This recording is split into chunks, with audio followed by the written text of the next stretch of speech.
bite to it. Rain fell in thick, unrelenting sheets, turning the narrow, cracked sidewalks of the old neighborhood into slick rivers of mud and broken glass. The streetlights flickered, some long since shattered, others barely clinging to life, casting eerie shadows across the row of crumbling buildings. The wind screamed like a wounded beast, pushing and pulling against the decaying structures, as if trying to rip the past off their bones. This wasn't a place people visited by choice. It was where people ended up when they had nowhere else to go.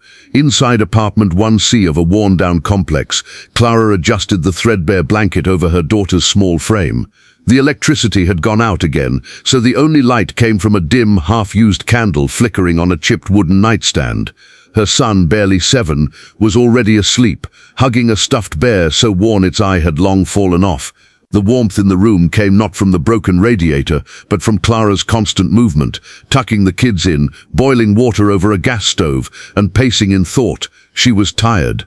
Tired in a way sleep didn't fix. Single motherhood wasn't a badge of honor here. It was a sentence. Each day was survival, each hour a test of will. She worked 3 part-time jobs when she could find them. Waitressing during the day, cleaning offices late at night, and doing laundry for neighbors just to stretch her rent. Every time she thought she was catching up, another bill would knock her flat again. Tonight she had counted exactly $80 in her purse and half a loaf of bread in the cupboard. But the kids were safe. That was all that mattered. Then came the knock. 3 soft taps, hesitant, almost afraid, broke the silence of the storm. Clara froze. Visitors were rare here, especially at night. The landlord never knocked. He yelled. The neighbors kept to themselves, and friends. She hadn't had those in years. Her first instinct was fear. Was it someone dangerous? A drunk? A thief? Still, she wrapped her old cardigan tighter around her and approached the door slowly. Another knock, firmer this time. "Who is it?" she called, her voice steady but low. No answer. With her heart pounding, she unlatched the rusty chain and cracked the door open, her eyes scanning the hallway. There he stood, a boy, no more than 15 or 16. He was soaked from head to toe, his dark hoodie clinging to his frame, jeans muddy and torn at the knees, his shoes expensive ones, Clara noticed instinctively, were scuffed and waterlogged. His face was pale, lips trembling, eyes red-rimmed either from the cold or from crying, and he looked terrified, truly soul-deep scared. I'm sorry," he stammered, voice barely audible above the rain. "I'm not a thief, I swear. I need somewhere warm, just for a night." Clara hesitated. Everything in her screamed to be cautious. She had 2 kids asleep inside. This was the kind of decision people judged. What was she thinking, letting a stranger in? But the boy's face, it wasn't the face of a threat. It was the face of a lost child.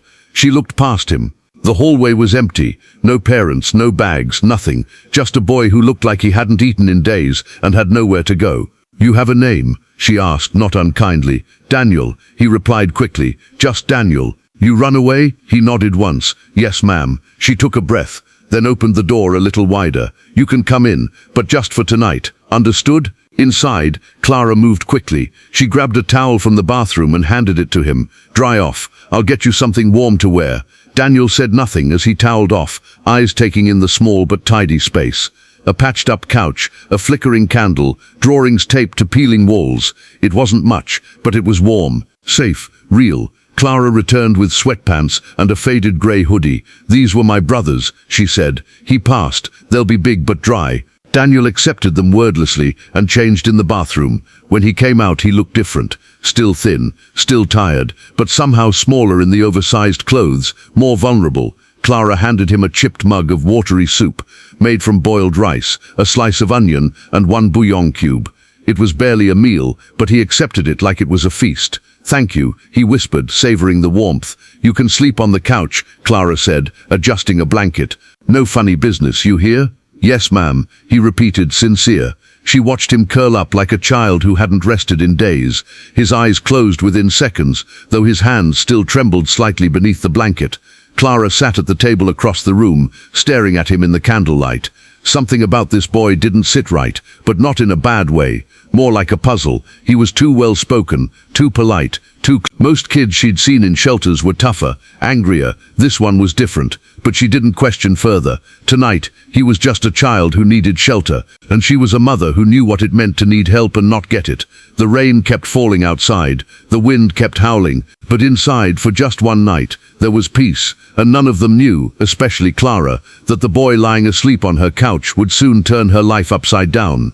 Not in tragedy, but in the most extraordinary, unbelievable way. The morning light seeped in gently through the cracked blinds, painting pale golden stripes across the living room. The storm had passed, leaving the air cold but still. There was a faint smell of damp concrete, and something sweet: pancakes, or rather Clara's version of pancakes. Flour, water, a pinch of sugar, and hope. No eggs, no milk, but when browned just right and served warm, it was enough to make the kids smile. Clara stood in the kitchen, flipping the last flat cake in a dented skillet, while watching the couch from the corner of her eye.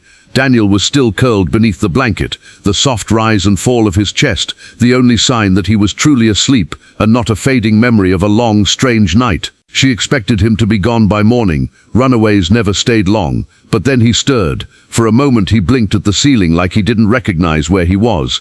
Panic flashed across his face, a deep instinctual fear. But then he saw her, Clara, standing in the kitchen in her worn robe, hair tied up, barefoot, holding a spatula. A mother, a stranger, a moment of safety. "Morning," she said simply, nodding toward the table where 3 mismatched plates were already laid out.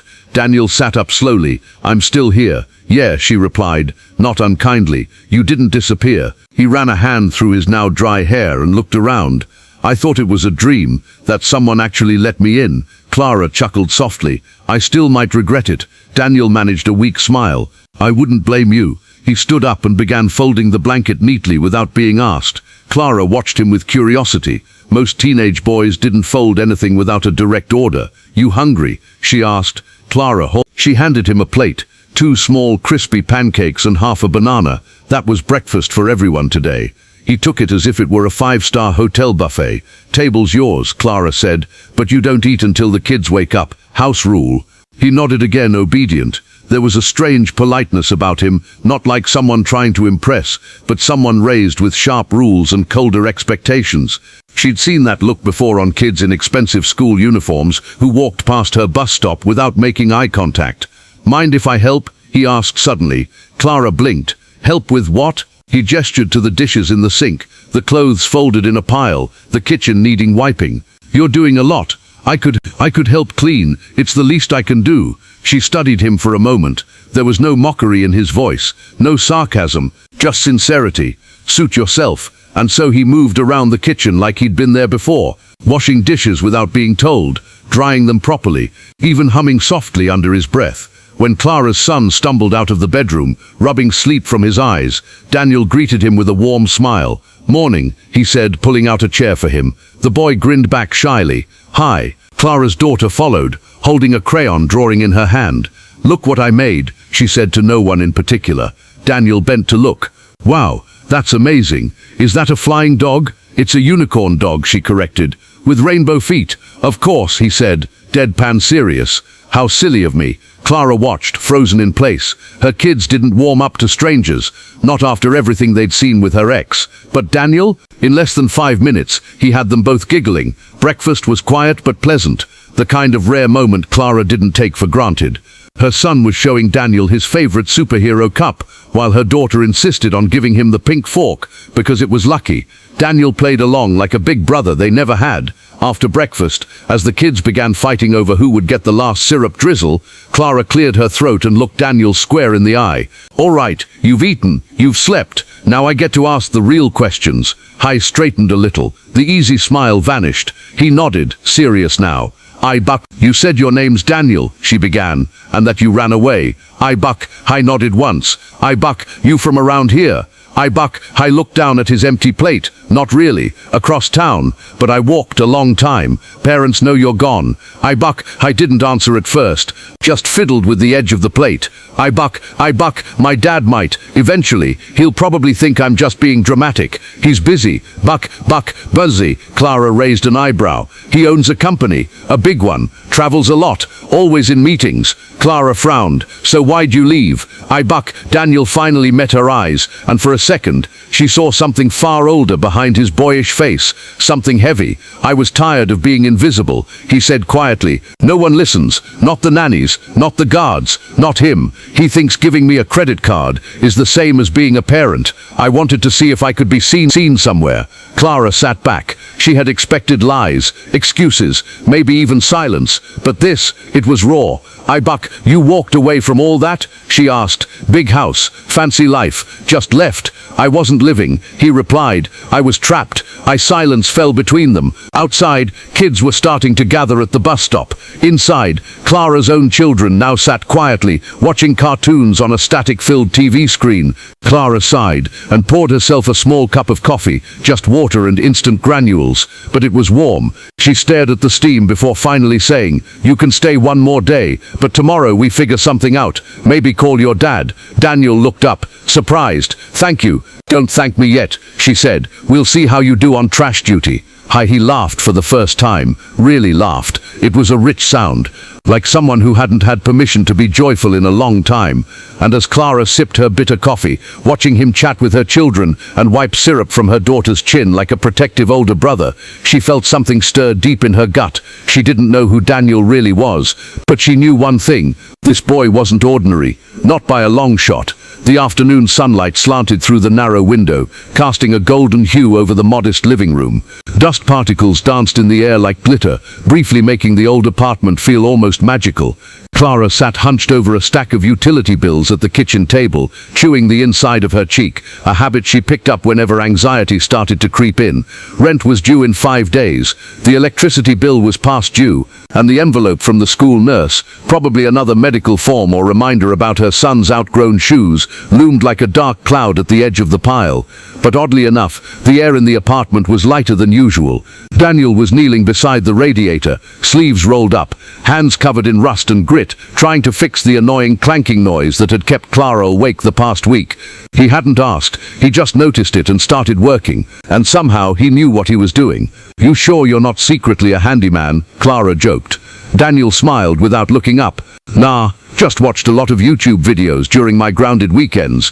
It's amazing what rich kids learn when they're bored and stuck in a mansion." Clara smirked at the sarcasm, then watched him carefully. He was strange in the best way, polished, clearly raised with money, but unspoiled, grateful, humble, almost too mature. Her son ran in from the hallway, excitedly waving a comic book. "Daniel, can you help me read this part? I don't get what happens here." Without hesitation, Daniel wiped his hands, sat beside the boy, and began explaining the comic panel by panel. Clara watched her son lean in closer, his small face bright with joy. That kind of attention, genuine, focused, warm, was rare, especially from someone who wasn't family. Later, as Clara folded laundry on the couch, Daniel sat at the kitchen table, scribbling on a napkin. She didn't notice at first, but when she walked past to put away towels, she caught a glimpse of what he was sketching. It wasn't doodles, it was blueprints. "Are those buildings?" she asked, pausing. Daniel looked up, slightly startled. "Yeah, just something I've had in my head for a while." Clara leaned over the table, eyes widening. The napkin was covered in pencil lines, elevations, doors, exits, windows, even rough measurements. There was a flow to it, a sense of order. "You designed this?"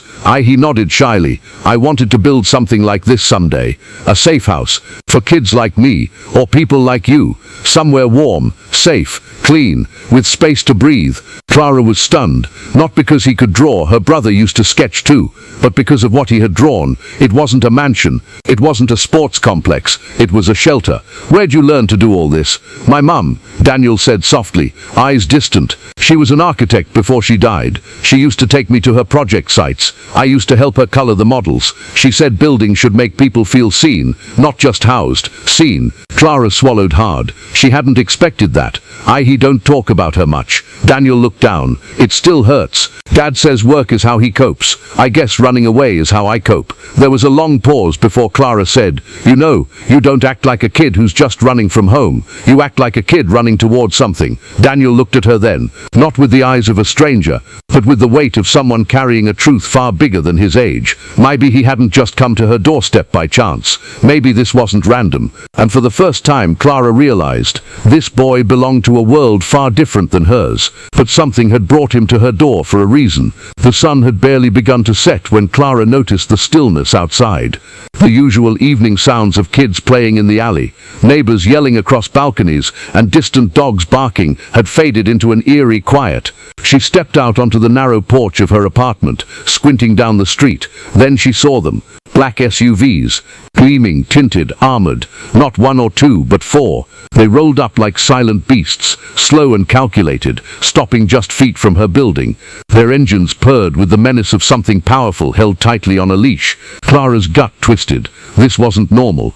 Before she could retreat inside, men in tailored suits stepped out. Tall, clean-cut, sunglasses despite the setting sun. She knew instinctively these weren't cops. They were something above cops. Security, government, rot. Then a voice called from behind her. Daniel, rot. She turned sharply. Daniel stood at the door, pale as snow. He had been watching too. His body stiffened like he'd been hit in the chest. His lips parted, eyes locked on the lead man exiting the front vehicle. The man pulled out a phone and showed it to Clara. We're looking for a teenager. His name is Daniel Wexford.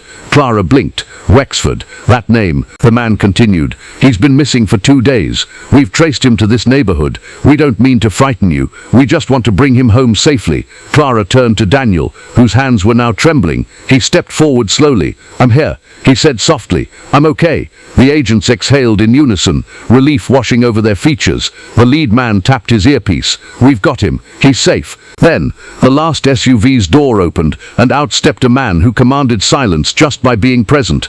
He was tall, broad-shouldered, with silver hair neatly slicked back, and eyes that burned with calculation. His expensive coat barely moved in the breeze. It was him, Arthur Wexford, the industrialist, CEO of Wexford Enterprises, a man Clara had seen on television a dozen times, shaking hands with politicians, launching tech satellites, buying out dying cities with the stroke of a pen. He walked straight toward his son without saying a word. Daniel stood frozen, then suddenly collapsed into his father's arms like a lost child. Arthur held him tightly. The tension in the boy's frame melted. For the first time, Clara saw Daniel truly break, not in pain, but in relief. Arthur then turned to Clara, eyes piercing. He scanned her, the apartment, the peeling paint, the children peeking from the doorway. His expression softened, but only slightly. You're the woman who took him in. His voice was deep, firm. Clara stood straighter. I didn't know who he was. He just needed help, and you helped him anyway. I'm a mother, she said simply. Didn't need to know more. Arthur stared at her for a long moment, like he wasn't used to being spoken to without reverence or fear. Then he gave a slow, respectful nod. I owe you a debt, he said, and I pay my debts. Clara didn't respond. She wasn't sure what to say. The agents ushered Daniel into the SUV, but before stepping in, he looked back at her, his eyes full of something that went beyond gratitude. He waved at the kids, at Clara, and then vanished behind tinted glass. In seconds, the cars disappeared, and Clara was left standing in silence, the wind picking up again. She turned and walked back inside. Her children ran to her, asking a million questions she had no answers for, but deep down, she knew that wasn't the last she'd see of Daniel Wexford. 3 weeks passed.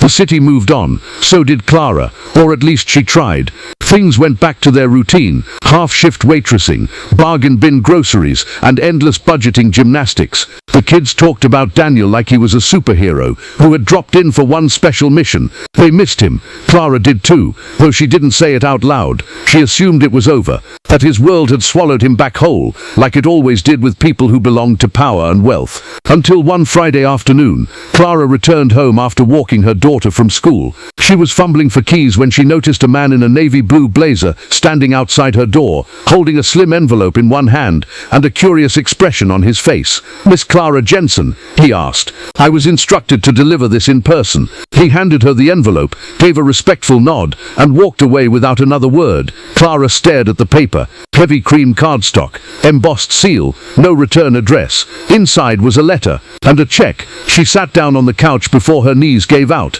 The letter was written in elegant penmanship. From Arthur Wexford himself. Miss Jensen, Daniel spoke of you, of your home, of the safety and dignity you offered him when you had no reason to. In a world full of locked doors, yours was open. That act has reminded me that not all strength comes from wealth, and not all kindness comes from convenience. I've founded a new shelter project, the Eliza Initiative, named after Daniel's mother, a place for women and children rebuilding their lives. I want you to run it. You'll have full salary, support, and a say in how it's built. You changed my son's life in 48 hours. Let us help you change hundreds more. With sincere gratitude, Arthur Wexford. Clara's hands shook as she read the last line. Inside the envelope was also a check. Not for show. Real. Large enough to clear every debt she had. Enough to finally breathe again. Tears blurred her eyes. She hadn't asked for a reward, but this wasn't a reward. It was a new beginning. Later that night, her phone buzzed. A photo message. Line Ipida. Upper calls. A forsentench semini final blisa and tie. Standing beside a blueprint with a plaque that read, The Eliza Initiative, in partnership with Clara Jensen, Director. A caption said only, Naipitai phone post up Poel. A caption said only, Paul Heidels Togard, you are the real architect. Clara laughed through her tears. One rainy night, she had opened her door to a lost boy, but without knowing it, she had opened the door to a future brighter than anything she had ever dared to imagine.